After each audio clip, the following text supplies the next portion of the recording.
Assalamualaikum warahmatullahi wabarakatuh. Hai anak-anak, bagaimana kabarnya hari ini? Masih semangat kan menyimak acara MPLS kita di SMP Islam Manbaul Ulum? Ya, singkat saja, sebelum acara kita mulai, mari kita bersama-sama berdoa terlebih dahulu. Sudah siap ya? Berdoa, mulai.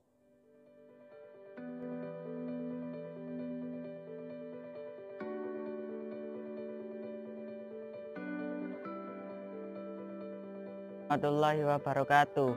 Sebelum kita memulai kegiatan hari ini, mari kita membaca surat Al-Fatihah. Bismillahirrahmanirrahim. Alhamdulillahirabbil alamin. Arrahmanirrahim. Maliki yaumiddin. Iyyaka na'budu wa iyyaka nasta'in. Ihdinas siratal mustaqim. Siratal ladzina an'amta 'alaihim ghairil maghdubi 'alaihim waladdallin. Amin. Bismillahirrahmanirrahim. Rabbi shrahli sadri wa yassirli amri wahlul 'uqdatam min lisani yafqahu qawli. Allahumma rzuqna fahman nabiyyin wa hifdzal mursalin wa ilhamal malaikatil muqarrabin birahmatika ya arhamar rahimin. Amin ya rabbal alamin.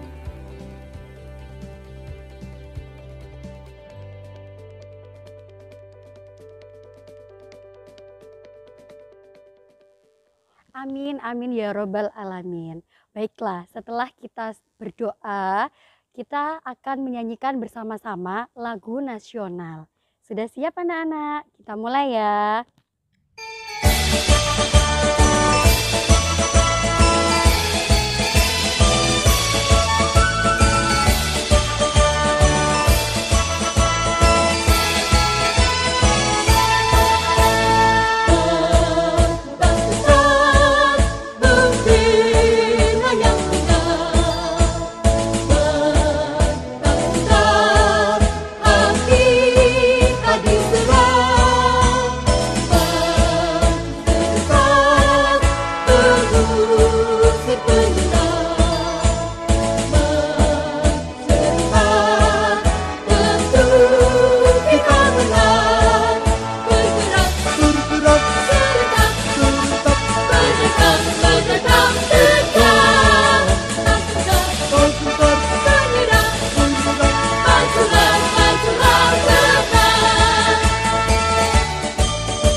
Bergerak, serentak, menekan, terjang, menyerang, majulah, menang.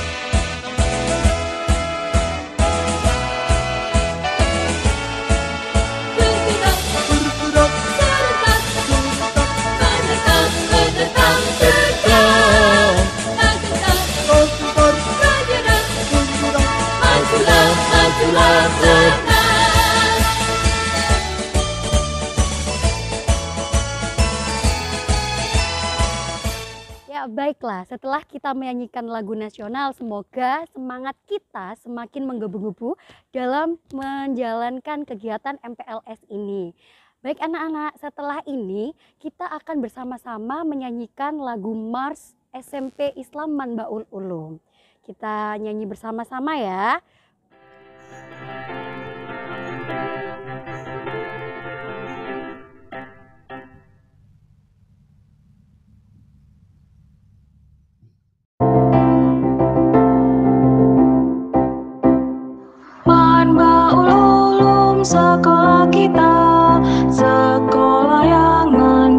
mencerdaskan bangsa.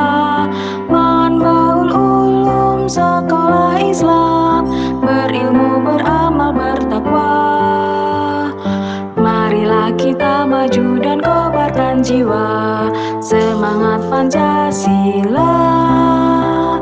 Bangkit dan tegakkan cita-cita yang mulia untuk Ibu Pertiwi bersama Manbaul Ulum.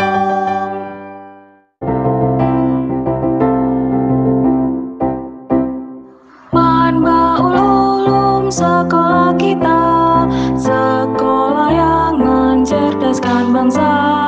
Manbaul Ulum sekolah Islam, berilmu, beramal, bertakwa. Marilah kita maju dan kobarkan jiwa, semangat Pancasila. Bangkit dan tegakkan cita-cita yang mulia untuk Ibu Pertiwi bersama Manbaul Ulum.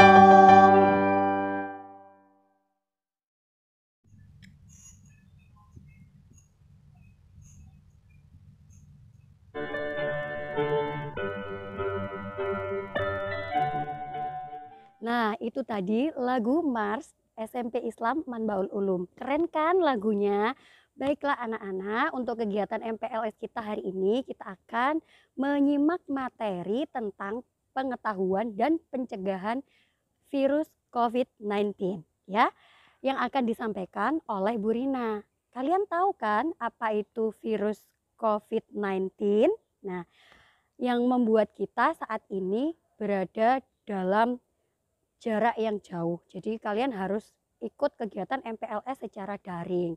Nanti Bu Rina akan menjelaskan lebih detail apa sih virus COVID-19 itu dan bagaimana cara pencegahannya. Mari kita simak bersama.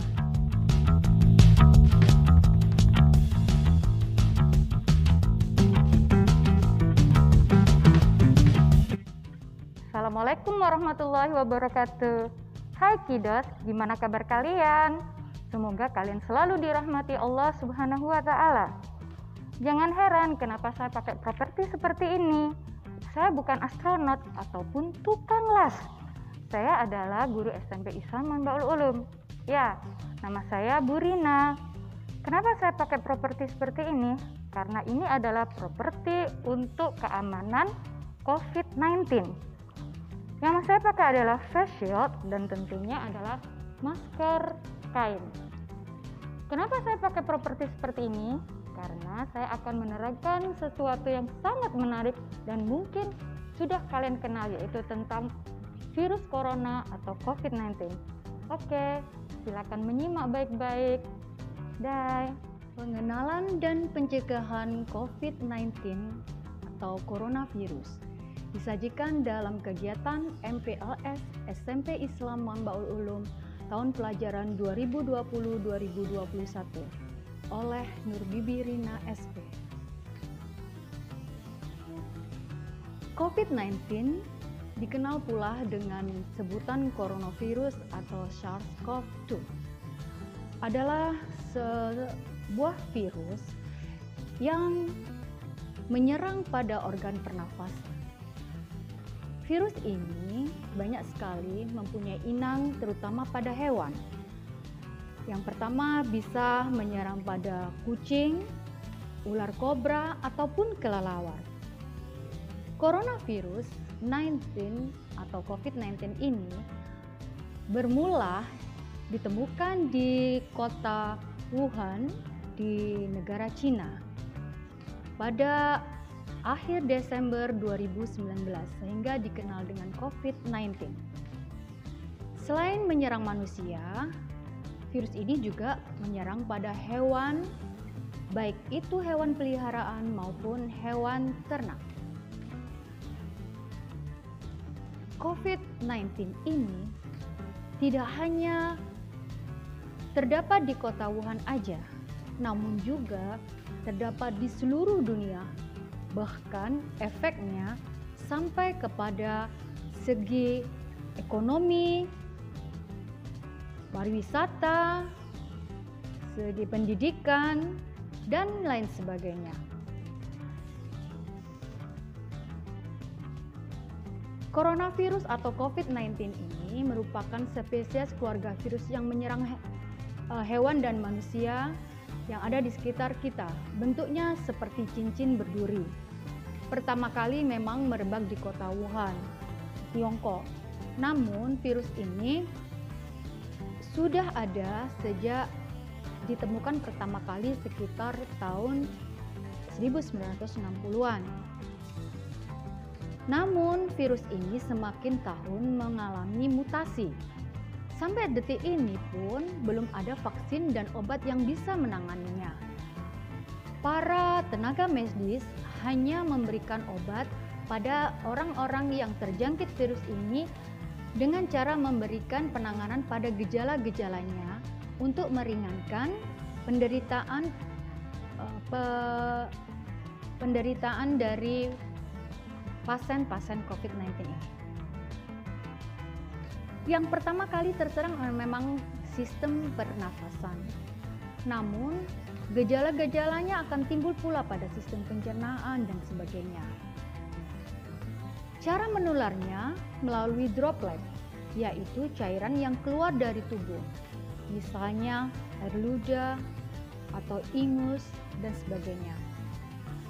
Bahkan pada akhir-akhir ini, setelah kurang lebih 6 bulan terakhir ini, virus ini mengalami mutasi atau perkembangannya dengan perubahan bentuk tubuh, bentuk dari virus ini. Ternyata dia bisa menyebar melalui udara karena mikrodropletnya. Bahkan berkembang menjadi aerosol droplet, yaitu seperti droplet-droplet yang seperti semprotan obat nyamuk dan sebagainya. Sehingga virus ini sangat berbahaya, terutama di ruangan yang ber-AC, yang sirkulasinya atau ruangan tertutup yang ada pendingin udaranya, yang sirkulasi udaranya tidak bagus. Gejala terserang COVID-19 biasanya diawali dengan batuk kering, hidung tersumbat, sakit di pencernaan, kepala pusing, mata merah, suhu tubuh yang tinggi kurang lebih besar dari 38 derajat Celcius.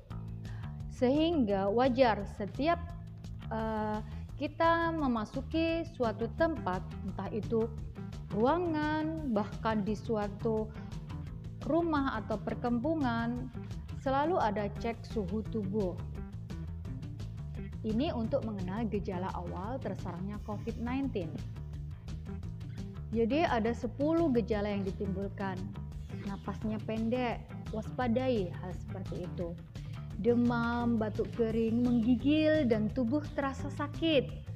Tanda-tanda darurat yang muncul misalnya tidak bisa bangun, kehilangan respon, bibir biru, sulit bernafas, dada terasa nyeri. Bahkan masalah pencernaan seperti diare dan MAH pun bisa jadi itu gejala COVID. Kehilangan bau dan rasa. Jadi kalian sulit untuk mencium bau-bauan, baik itu makanan atau bau-bau tajam yang lainnya. Dan merasakan sesuatu seperti hambar, kelelahan. Jadi ini intinya adalah harus meningkatkan stamina tubuh. Tidak boleh terlalu lelah agar stamina tubuh atau antibodi tubuh kita tetap bagus. Istilah terkait COVID-19. Kalian tentu sering mendengar tentang ODP, PDP, OTG, atau yang lainnya. ODP itu adalah istilah untuk orang dalam pemantauan. Jadi dia itu memiliki salah satu dari sekian gejala tadi dan dia bisa melaksanakan isolasi mandiri di rumah tanpa harus diisolasi di rumah sakit. Nah, Masa isolasi atau inkubasi dari virus COVID-19 ini adalah sekitar 14 hari. Jadi wajar kalau orang yang ODP itu harus diisolasi di rumahnya, di ruangan sendiri di rumahnya tanpa berinteraksi dengan anggota keluarganya minimal 14 hari. Yang kedua adalah PDP, yaitu pasien dalam pengawasan. Sudah punya gejala demam atau gangguan pernafasan yang lebih akut. Jadi isolasinya tetap harus di rumah sakit karena harus ada pemantauan tenaga medis.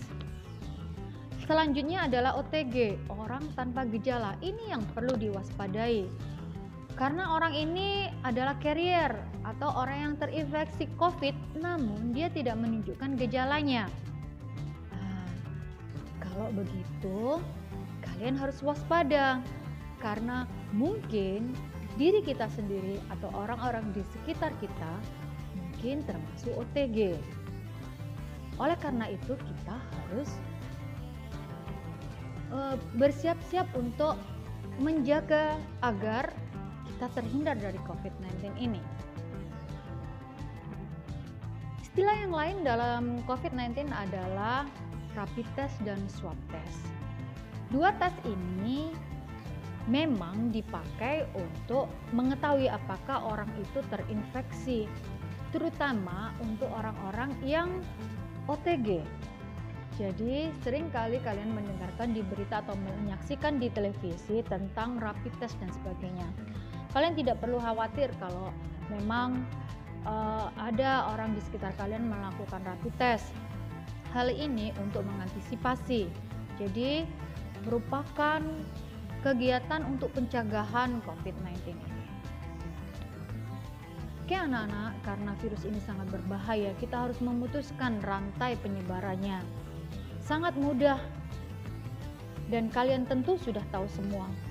Tapi parahnya, hal ini, upaya pencegahan ini terkadang tidak dilakukan secara disiplin, sehingga akhir-akhir ini kondisi di Indonesia, terutama di Jawa Timur, bahkan di kota kita, kota Gresik ini, kasusnya semakin lama tidak semakin membaik. Kedisiplinan adalah hal yang penting. Hanya hal-hal yang ringan yang harus kita lakukan saja. Yang pertama adalah menggunakan masker atau face shield. Keduanya memang bisa kita pakai. Namun cukup dengan masker saja sudah mengurangi pencegahan. Sedangkan face shield tidak bisa dipakai secara mandiri karena antara hidung dan mulut kita masih terdapat hubungan langsung dengan udara di sekitar yang bisa membuat droplet yang mengandung virus itu masuk ke dalam organ pernafasan kita. Upaya yang kedua adalah sesering mungkin mencuci tangan dengan sabun. Sabun sangat efektif sekali untuk menghilangkan virus. WHO menjelaskan bahwa cara mencuci tangan kita dengan 6 langkah. Jadi ini perlu kalian praktekkan di rumah. Mulai dari sela-sela permukaan telapak tangan, punggung tangan, sela-sela jari, jempol, kuku-kuku jari, ya. Ini untuk membebaskan tangan kita dari virus COVID-19 ini. Yang kemudian, langkah ketiga adalah dengan menjaga jarak minimal 1 meter. Kalau memang hal ini tidak bisa dilakukan berkumpul dengan masyarakat yang lain, maka kalian harus menjaga jarak atau physical distancing ini minimal 1 meter. Dan ini kalau kamu langgar, maka kamu akan mendapatkan sanksi, yaitu denda Rp100.000. Kalau tidak memakai masker, malah dendanya Rp150.000 atau kalian melakukan kegiatan sosial. Kemudian tambahan untuk upaya pencegahan ini adalah meningkatkan kekebalan tubuh kita, berpikir positif, makan telur, makan daging yang matang, makan sayur dan buah. Kayaknya enak-enak ya upaya pencegahannya dan ringan, tapi harus disiplin. Kemudian kalian perlu tahu bahwa pH virus pH itu adalah standar keasaman. Jadi setiap organisme itu mempunyai pH tubuhnya masing-masing. Sedangkan untuk virus atau COVID-19 ini pH-nya antara 5,5 sampai 8,5. Agar tubuh kita kuat, kita harus mengkonsumsi makanan yang di atas pH dari virus corona ini, yaitu makanan yang alkalin. Makanan alkalin adalah makanan yang pH-nya di atas nilai 8, seperti lemon, alpukat, bawang putih, nanas, jeruk, dan yang lain-lain, terutama sayur dan buah-buahan. Oleh karena itu, kalau mama kalian memasak, bilang dong, "Ma, tambahin dong bawang putihnya." Makan. Jangan sering-sering minum minuman yang instan. Bikin aja jus alpukat, jus nanas, itu di pinggir-pinggir jalan banyak orang jual nanas madu. Oke, beli aja, karena itu adalah upaya kalian mencegah terserangnya COVID-19 ini. Oke, ini adalah tutorial penggunaan masker. Selama ini kita memang sering memakai masker, tapi ternyata penggunaan masker ini semakin berkembang dan perlu diperhatikan. Kalian amati ya. Halo anak-anak, Rina akan menunjukkan bagaimana cara memakai masker yang benar. Karena pemakaian masker yang benar adalah sangat penting, mengingat penularan COVID-19 melalui droplet. Apalagi sekarang ada mikrodroplet, jadi kamu harus hati-hati. Kita bisa menggunakan berbagai macam masker sesuai selera kalian. Carilah yang paling nyaman. Yang pertama adalah masker kain. Masker kain ini bisa bervariasi baik warna maupun gambar-gambarnya. Yang kedua adalah masker medis seperti ini. Masker medis pun ada dua, untuk yang langsung terikat di telinga atau untuk yang bagi berhijab, bentuknya seperti ini, ada tali di belakangnya. Oke, perhatikan. Apabila kita memakai masker seperti ini, pakailah masker yang antara ruang hidung dan mulut kita ini masih ada ruangannya, sehingga kita bisa bernafas dengan nyaman. Apabila kamu akan melepas masker, jangan sekali-kali kamu lepas masker itu di bawah dagu. Kenapa seperti ini? Karena dagu kemungkinan terkena droplet-droplet dari kuman-kuman yang lain. Oleh karena itu, apabila kamu ingin melepas masker, lepas saja. Kemudian lipatlah seperti ini. Apabila diperlukan, kita pasang lagi. Oke. Jadi jangan sekali-kali kamu tarik masker itu ke bawah dagu. Yang kedua adalah penggunaan masker medis seperti ini. Perhatikan, saya memakai masker yang khusus untuk hijab. Bagian ada besinya ini, rapatkan dengan hidung kita. Pastikan kanan dan kirinya tertutup. Dan ada rongga seperti ini. Ini akan membuat kalian nyaman. Oke? Dan sekali lagi, jangan meneruskan masker ini di dagu.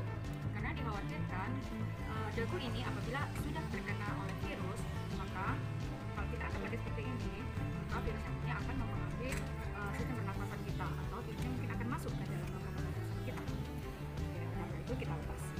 Sedangkan untuk masker yang mempunyai bentuk seperti ini, jadi di kanan kirinya ada cantolan tali seperti ini, usahakan ikat dulu kanan dan kiri talinya seperti ini,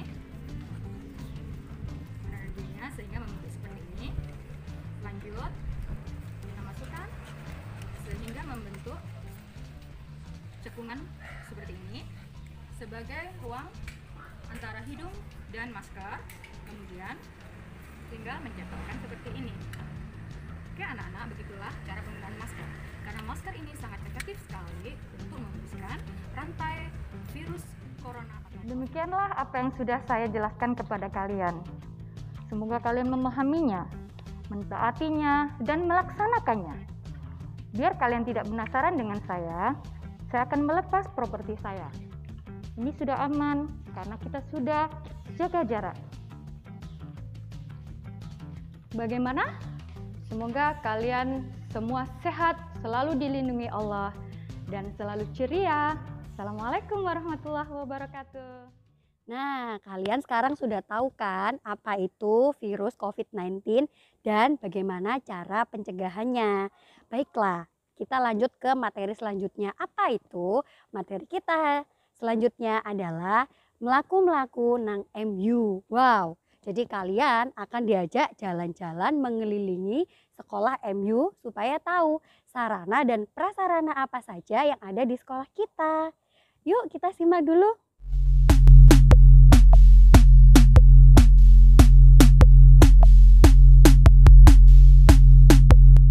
Assalamualaikum warahmatullahi wabarakatuh. Sebelumnya Bu Inta mau ucapkan selamat buat kalian yang telah menjadi siswa dan siswi SMP Islaman Baul Ulum. Nah, di tema MPLS kali ini kami membawakan dengan tema membangun intelektual siswa di masa COVID-19 SMP Islaman Baul Ulum.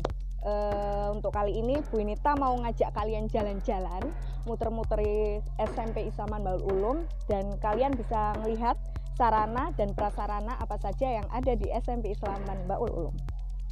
Oke anak-anak, sarana dan prasarana yang pertama Bu Inta mau mengenalkan musola. Nah, di sini kita biasanya melaksanakan sholat duha dan sholat duhur berjamaah. Nah, di sebelah sana kita ada tempat wudhu dan toilet. Jadi setelah berwudhu bisa langsung ke musola tanpa berpindah tempat.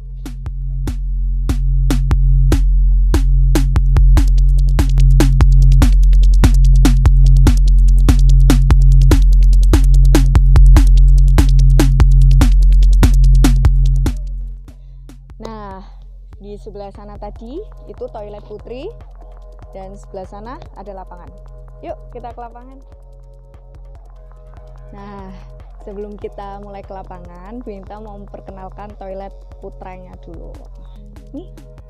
Nah, ini lapangan SMP Islaman Baul Ulum. Kalian bisa main futsal, olahraga apapun di lapangan ini.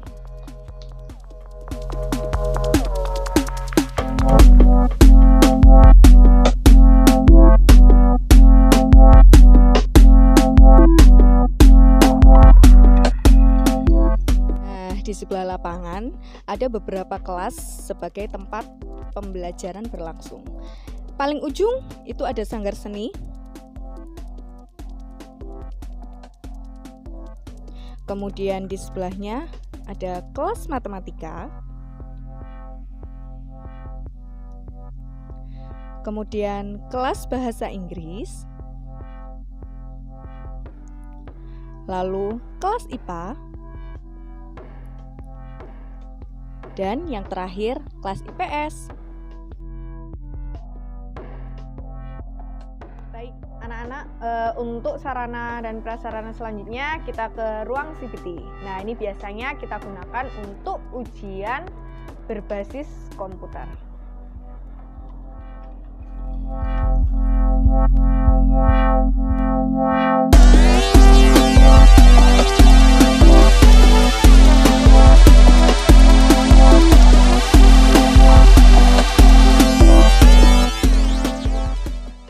Anak-anak, selanjutnya kita ke perpustakaan SMP Islaman Baul Ulum. Yuk.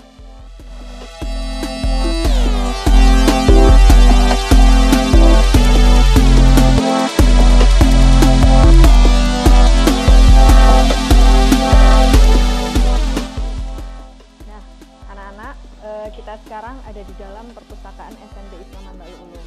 Nah, di sini perpus kita masih dalam proses renovasi, insya Allah sudah 85%. Dan nanti perpus kita akan menjadi perpus dengan standar nasional. Itu tadi beberapa sarana dan prasarana yang sudah ditunjukkan sama Bu Yunita. Tapi ada lagi nih sarana dan prasarana yang lain. Yuk, simak.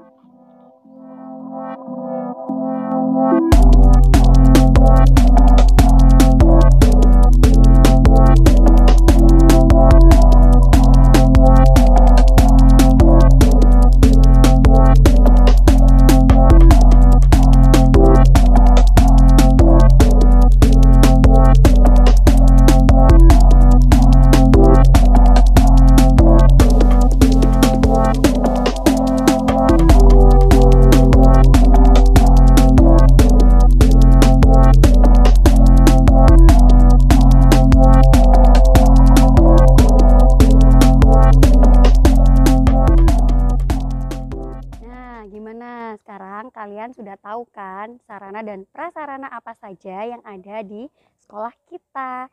Baik anak-anak, kalian masih semangat atau belum? Semoga masih semangat ya.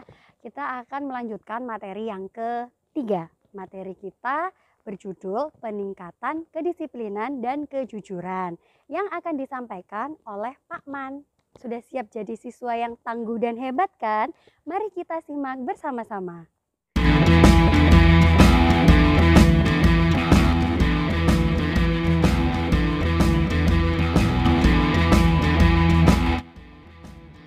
Assalamualaikum warahmatullahi wabarakatuh. Bismillah walhamdulillah wassalatu wassalamu ala rasulillah Sayyidina Muhammadin wa ala alihi wa sahbihi wa man tabi'ahuda amma ba'd. Anak-anak sekalian, alhamdulillah berbahagialah kalian semua karena kalian sekarang ini telah diterima menjadi bagian dari keluarga besar SMP Islam Mambaul Ulum. Belajarlah dengan sungguh-sungguh, dengan rajin. Saya doakan kalian semua kelak menjadi orang-orang yang sukses. Amin. Anak-anak, saat ini kalian sedang mengikuti kegiatan Masa Pengenalan Lingkungan Sekolah atau MPLS SMP Islam Mambaul Ulum Gresik tahun pelajaran 2020-2021, dan saya akan membawakan materi peningkatan kedisiplinan dan kejujuran siswa. Nama saya Abdurrahman Irfan. Teman-teman kalian biasa memanggil saya dengan panggilan singkat Pak Man. Alamat saya Jalan Sunan Giri, Gang 18E, nomor 45, dan nomor HP saya 081331675412.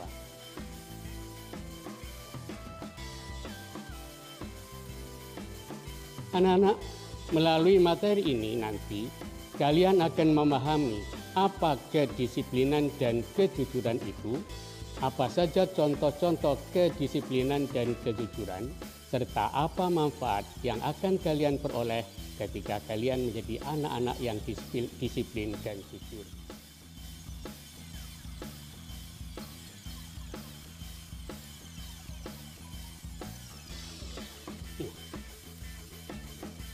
Kedisiplinan adalah sikap mental yang berisi kemampuan yang dimiliki seseorang untuk taat dan bisa mengendalikan diri agar tetap mematuhi aturan yang telah dibuat atau disepakati secara bertanggung jawab. Perhatikan kata-kata yang saya garis di bawahnya. Adapun contoh-contoh kedisiplinan. Pertama, disiplin di rumah. Contohnya rajin membantu orang tua. 2. Belajar dan mengerjakan pekerjaan rumah. 3. Rajin merapikan kamar. 4. Merapikan buku setelah belajar. 5. Merapikan pakaian di tempatnya. Dan 6. Tidur dan bangun tepat waktu dan lain-lain sebagainya. Yang kedua, disiplin di sekolah. Contohnya yang pertama, datang di sekolah tepat waktu. 2. Mengerjakan tugas piket. 3. Minta izin ketika meninggalkan kelas. 4. Membuang sampah di tempatnya. 5. Memakai atribut sekolah lengkap. 6. Mengumpulkan tugas tepat waktu. Yang ketiga, disiplin di tempat kerja. Contohnya yang pertama, datang dan pulang tepat waktu. 2. Memakai seragam yang seharusnya. 3. Menyampaikan izin ketika tidak hadir. 4. Memakai peralatan sesuai dengan ketentuan. 5. Bekerja sesuai dengan standar operasional prosedur. 6. Menjaga kebersihan dan kerapian tempat kerja, dan lain-lain. Nah sekarang, apa manfaat yang akan kalian peroleh jika kalian menjadi anak yang disiplin? Yang pertama, disiplin mengajarkan keteraturan. Maksudnya, seorang anak akan bisa mempunyai pola hidup yang teratur dan dapat mengelola waktu yang dimilikinya dengan baik. Yang kedua, disiplin menumbuhkan rasa percaya diri. Maksudnya, sikap ini berkembang ketika anak diberi sebuah kepercayaan untuk melakukan suatu pekerjaan yang dapat ia kerjakan dengan sendiri. Yang ketiga, disiplin menumbuhkan kemandirian. Maksudnya, dengan belajar mandiri, anak bisa diandalkan agar dapat memenuhi kebutuhannya sendiri. Yang keempat, disiplin menumbuhkan ketenangan. Maksudnya, menurut penelitian, bayi yang tenang tidak sering menangis ternyata dapat memperhatikan lingkungannya dengan baik. Ia lebih cepat berinteraksi dengan orang lain pada tahap berikutnya. Yang kelima, disiplin menumbuhkan kepedulian. Maksudnya, disiplin membuat anak menjadi mempunyai integritas, bisa memikul tanggung jawab, dapat memecahkan masalah dengan baik, cepat, dan mudah. Anak-anak sekalian, sekarang perhatikan dengan seksama video berikut ini. Contoh-contoh perilaku yang tidak disiplin yang harus kalian hindari.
pada bagian pertama, kalian telah memahami apa itu kedisiplinan, macam-macam kedisiplinan, dan manfaat sikap disiplin.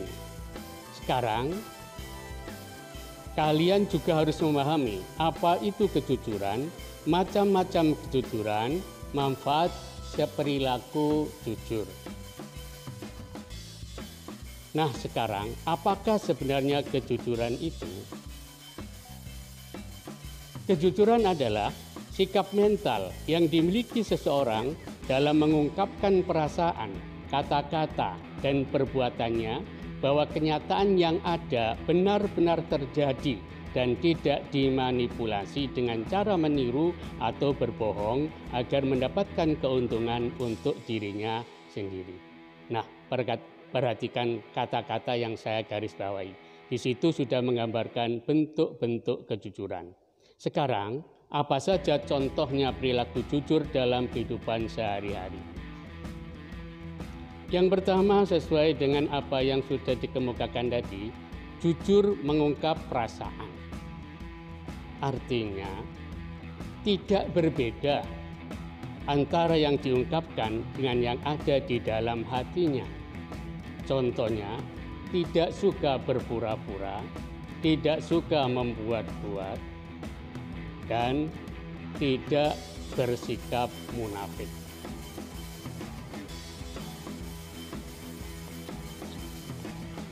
Yang kedua, jujur dalam perkataan. Artinya, memberikan informasi sesuai dengan kenyataan.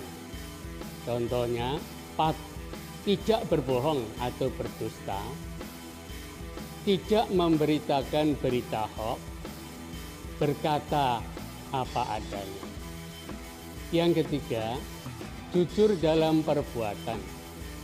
Artinya, tindakan yang dilakukan sesuai dengan yang seharusnya. Contohnya, patuh pada norma yang berlaku. 2. Taat pada peraturan. Yang ketiga, selalu memenuhi janji. Di sini bertemu antara kejujuran dengan kedisiplinan. Nah, anak-anak, sekarang apa manfaat yang bisa kalian peroleh jika kalian menjadi orang yang jujur? Pertama, dengan bersikap jujur, maka seseorang akan memiliki perasaan yang lebih tenang dan lebih bahagia dalam menjalani kehidupannya. Yang kedua, orang-orang jujur dapat dipercaya oleh orang lain, sehingga umumnya mereka lebih sukses dalam hidupnya. Yang ketiga, dengan bersikap jujur telah memberikan kebaikan terhadap diri sendiri dan juga bagi orang lain. Yang keempat, terbiasa bersikap jujur akan membentuk pribadi yang bertanggung jawab, amanah, dan dapat dipercaya untuk hal-hal yang besar. Yang kelima, dengan bersikap jujur, maka seseorang akan mendapatkan empati dan simpati serta disenangi orang banyak. Yang keenam, terbiasa bersikap jujur akan menjauhkan diri dari berbagai tindakan yang melanggar norma dan hukum negara. Nah, anak-anak, sekarang kalian telah memahami tentang kedisiplinan dan kejujuran. Lantas, bagaimana caranya menanamkan kedisiplinan dan kejujuran pada diri kita?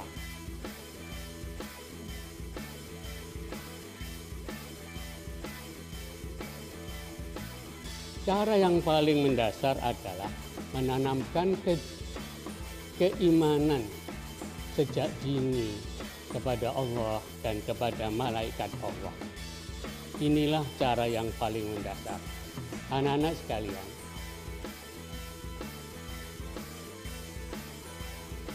iman kepada Allah artinya yakin akan adanya Allah dengan sifat-sifat kesempurnaannya. Salah satu sifat kesempurnaan Allah adalah Al-Alim, yang artinya maha mengetahui. Yang kedua, Al-Basir, artinya maha melihat. Yang ketiga, As-Sami', artinya maha mendengar. Yang keempat, Al-Khabir, artinya maha waspada. Dan yang kelima, Al-Muhib, artinya maha meliputi. Dengan meyakini sifat-sifat Allah tersebut, kita mengetahui bahwa apapun yang kita lakukan dimanapun kita berada dan kapanpun juga, bahkan apa yang berbisik di dalam hati kita pasti diketahui oleh Allah Subhanahu wa Ta'ala. Kemudian yang kedua, beriman kepada malaikat-malaikat Allah. Di antara malaikat Allah itu yang berkaitan dengan kejujuran dan kedisiplinan kita kenal dua. Yang pertama malaikat atid dan yang kedua malaikat raqib. Malaikat atid punya tugas khusus mencatat amal manusia yang buruk. Sedangkan malaikat raqib tugas pokoknya mencatat amal manusia yang baik. Nah, anak-anak sekalian, dengan beriman kepada Allah dan kepada malaikat Allah akan menjadikan kita, pertama, kita akan selalu berhati-hati dalam berbicara. Kita berhati-hati dalam berbuat. Kita berhati-hati dalam bersikap. Kita berhati-hati dalam berjanji. Dan kita berhati-hati dalam bekerja. Kita berhati-hati pula dalam bertindak. Akhirnya menjadilah kita orang yang disiplin dan kita menjadi orang yang jujur. Lantas, apa manfaatnya?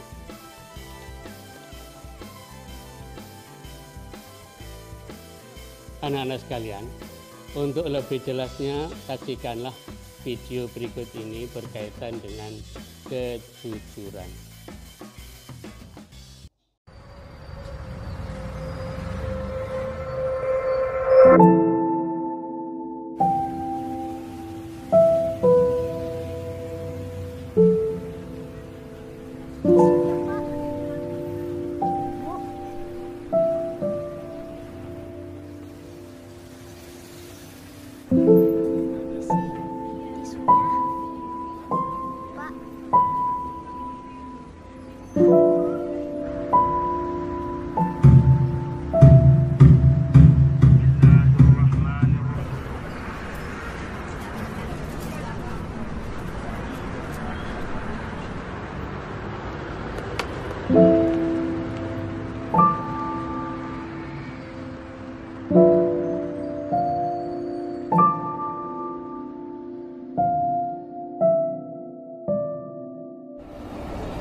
Udah, pakai aja duitnya, Bud.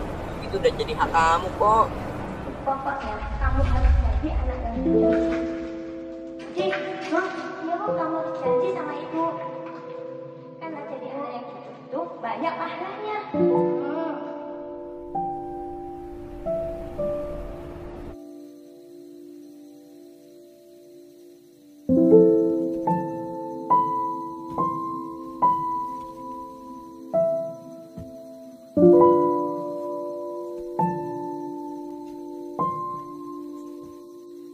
Pakai aja duitnya, Bud. Itu udah jadi hak kamu kok. Pokoknya kamu harus jadi anak yang jujur.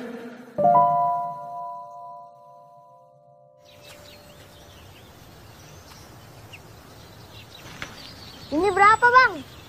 3.000. Kamu harus janji sama ibu. Bang, maaf. Nggak jadi, Bang.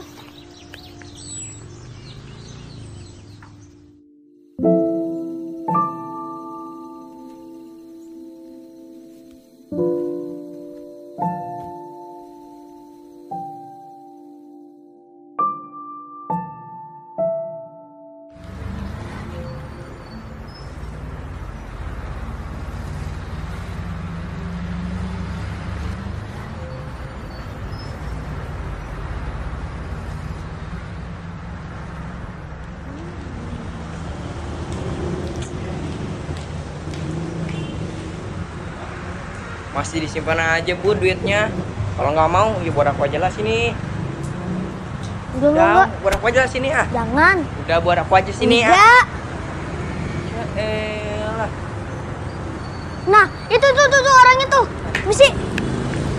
Om. Ini dompetnya, Om.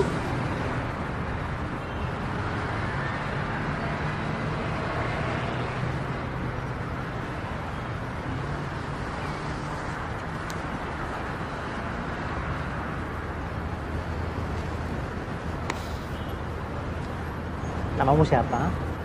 Budi Om. Makasih ya Budi ya. Iya Om.